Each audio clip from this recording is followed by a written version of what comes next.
Yo! First video on how to build a tarp tent, or a Basha tent, however you want to call it. Some people know it as a tarp, some people know it as a Basha. I personally call it a Basha because that's all I've known. All my career is call it a Basha. Civvies call it a tarp. This is my first video, so you'll have to bear with me. I'm using a GoPro and I'm using my phone so I can see what I'm doing. So just bear with me. I'll be moving the GoPro around as and when I'm building it, and I'll try and pick it up and show you certain points, like where to peg it and how to peg it, and I'll do my best. Right, let's get started. Let me bash out my bag. Rucksack, Bergen, whatever you want to call it. It's a bag.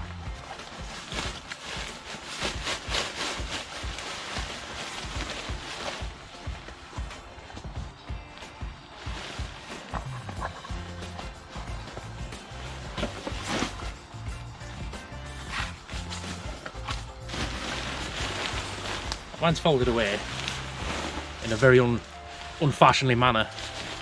Got my bungees, got my pegs, you'll need them. A bit wet because I had it out last night. What you want to do, you want to fold it out, or unfold it out even, get it roughly where you want it to go. So where the camera is now, that's gonna be the opening. So where I am now, this is the back. This is a 3x3 tarp from DD Hammocks. They call it a tarp, but I'm calling it a tarp. Just lay it out where you want it to go.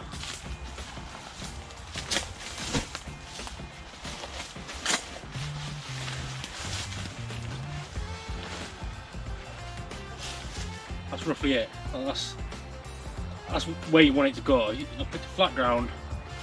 I'm in between the trees. I can use trees if I want to. Yeah, you just get it where you need it. Now I'm going to peg it down, and I'll show you where to peg it down. Here we are. Got my pegs, and as you can see, I don't know if you can see it properly in the GoPro, but I've got five little tie points all the way down my back edge. And what I'm going to do is I'm going to peg this one down, miss one. And I'm going to peg this one down here too, and leave these two corners until last, and I'll show you why. What I've got for this, for my pegs, is I use steel pegs. I don't use any aluminium ones because they just bend and they might be lighter, but I don't get on with them. But anyway, you're going to have 4 main fixing points on this, and these are my main pegs that I use. The green, the solid steel, you know, they're not going to bend very easy. They're going to go in where I want them to go. Unless you come across rocks, which you never know where you go, you can go anywhere. So I'm going to start with this one.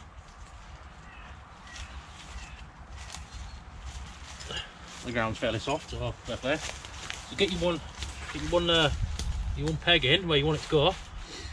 When you put your peg in, angle it into the ground in sort of the opposite direction you're going to do the other one. So essentially, if you angle it in and then the wind takes it out, it's not going to pull it straight out of the ground. If you put it straight in the ground, straight down, it's just going to come straight out. And then you're going to wake up in the morning soaking wet with no basher. That's quite important. I know there's going to be a lot of people watching this, but I'm not teaching to suck eggs. This is more for people who've never really done this sort of stuff before, or you know, you don't really know what's on here. But that's my 2 peg down now. Right, here we are. I'm at the front of the Basha now. There's the back where we've just pegged down, and this is the front. You've got the same amount of tie off points down this end and down that end, and funny enough, down the middle. So what you want to do is, in line with the other one that you've pegged in up the top there, you're going to grab the one straight opposite it. You sort of pull it tight so you know where you're going to be going, and then you get this side here. You'll hold this one, you'll fold that one in to where that one was lying, and then you'll peg that one, and then you do the same on that side for the 2 pegs. And now we're at this end. remember what I said, the opposite one, the tab opposite, the one you peg at the back, you pull that one tight towards you. You can't see because I'm in a bloody crap place here, but get opposite, tie it down, pull this one in, and then pull this one tight, and you do the same the opposite side.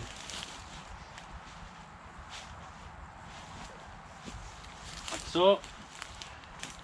Remember to put it tight, remember to peg it in properly. You can't go wrong. So here I am, I can go that's pulled tight. I'll bring this foot left side, that one, and you pull that one tight, like this.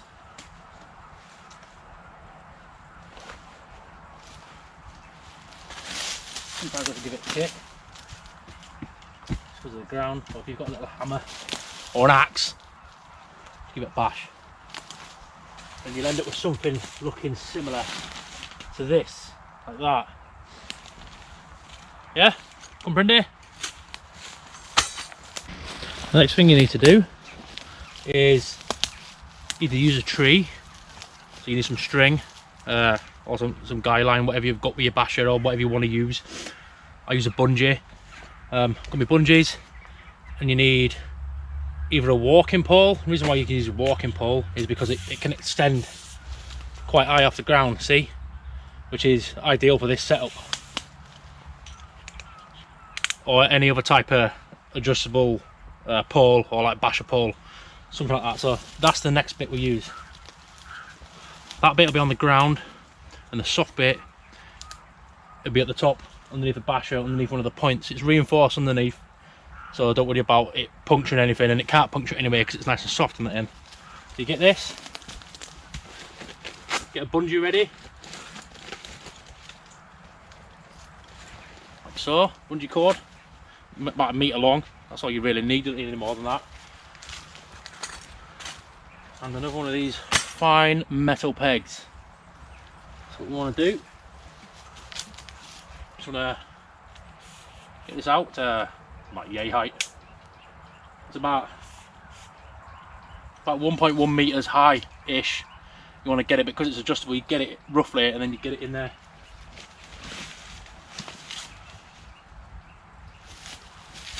What you do, put the soft bit underneath the basher. I'll show you in a minute. That's where you want it to go. And you get inside and extend it out a little bit. So you've got it, and it looks similar to this. Yeah. So that's that so far. I'm going to just throw that big stick out of the way because you don't need it. Get your bungee, tie it to this tie off point, get your peg, and then walk in a straight line down here with it, and that'll stop it from falling that way. Just clear your ground, use as many pegs as you want for this, doesn't really matter as long as it don't come out the ground. You don't want it to come out, because if it's raining in the middle of the night, it's not very good. But that's that. Yeah, looks a bit odd shaped at the minute, doesn't it? But that's your opening. I'll show you quickly. That's what my GoPro balanced on, by the way. But this is it. She's pegged. She's there. So there's me other tie-off point right in my finger. Sorry, I shouldn't do that. And it's just resting up top. I've made my pole as straight as I can. But as you can see, this is inside so far. It looks alright, doesn't it? It's tidy. Yep, you've got this flapping, and you've got the corner there flapping, but they'll all get tied down in figures view. So here we are again. We're on the side of it. That's the side view so far. Now, this is the corner I said I'd explain later. That's going to be flapping around. We're still not going to bother with that. We're going to bother with this one here. So what we're going to do is we're going to get this side. You're going to pull it down tight, and it just takes all the loose material out, so when the rain hits it, it's obviously going to fall off and go on the floor, not make puddles everywhere. So we'll peg this one, we'll peg that one, and then we'll peg that one accordingly. And then this corner here, I'll show you what we'll do with this corner. You're going to love it. So for this side, you're going to need 3.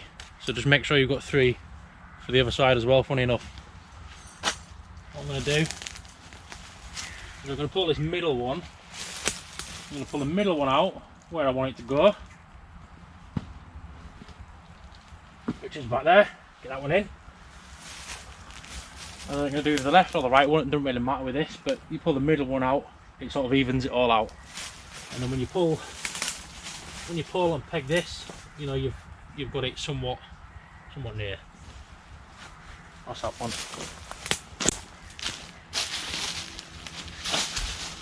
Last one on this side, and then you pull it tight. See, like that.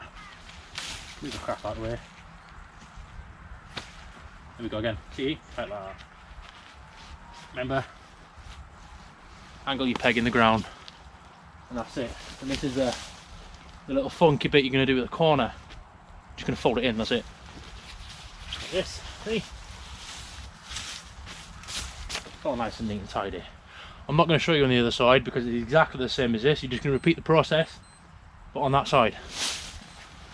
Roger so far? Right, here we are. Remember the flappy bits at the front? Looks kind of odd shape. Looks like you can't really put it that way. I mean, you can't really do much with it. But we're going to use this point next. What you're going to need next is you're going to need a bungee or string, whatever you want to use. Again, I use bungees. Tie it off at the tie off point, like so, as you got it. Then what you're going to do is you're going to walk down this side and you're just going to put it back. Simple. Put it back, peg it wherever, make it as tight as you want, whatever. It doesn't really matter how you do it.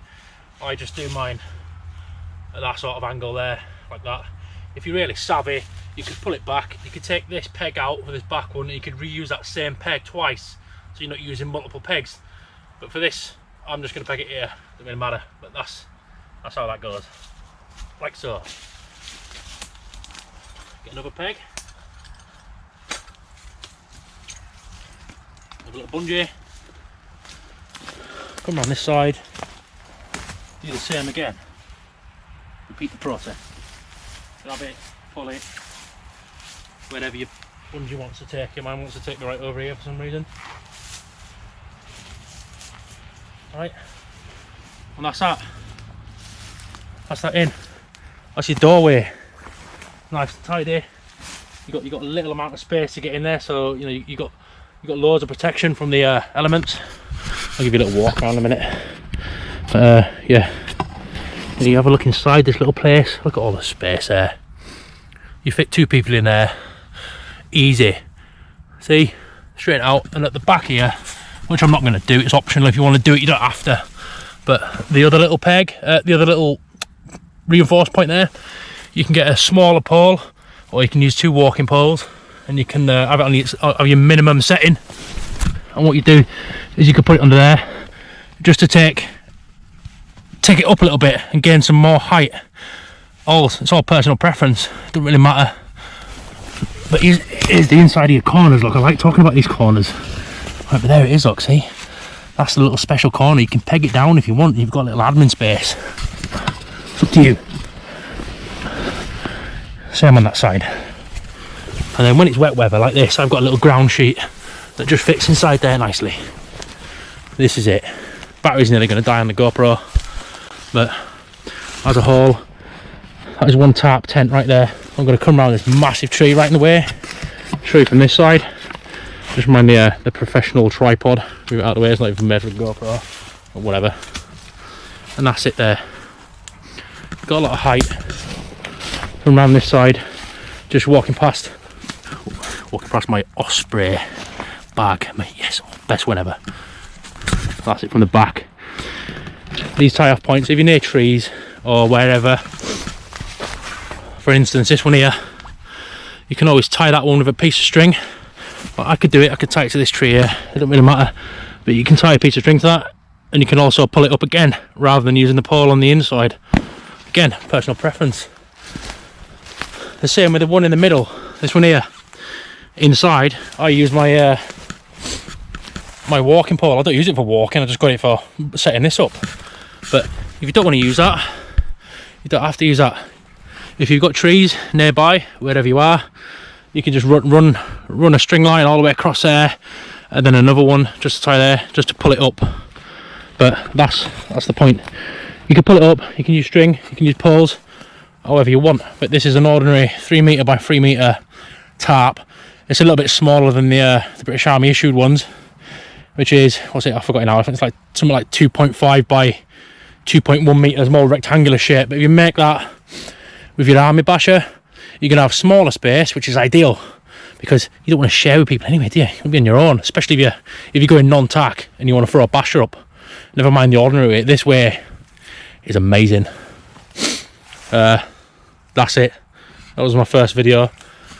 I could do more videos of. I could get my kit in there. I could get the ground sheet.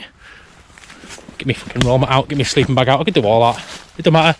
If anyone wants to see it, I will put it all up. This is my bivvy bag. It's not like an ordinary bivvy bag. It's got a little like a head bit. It's fully sealed. It's amazing. That's from Snug Pack. Good bit of kit. If anyone wants to see any of this in there, set up, ready to go, let me know. That's it. Cheers for watching.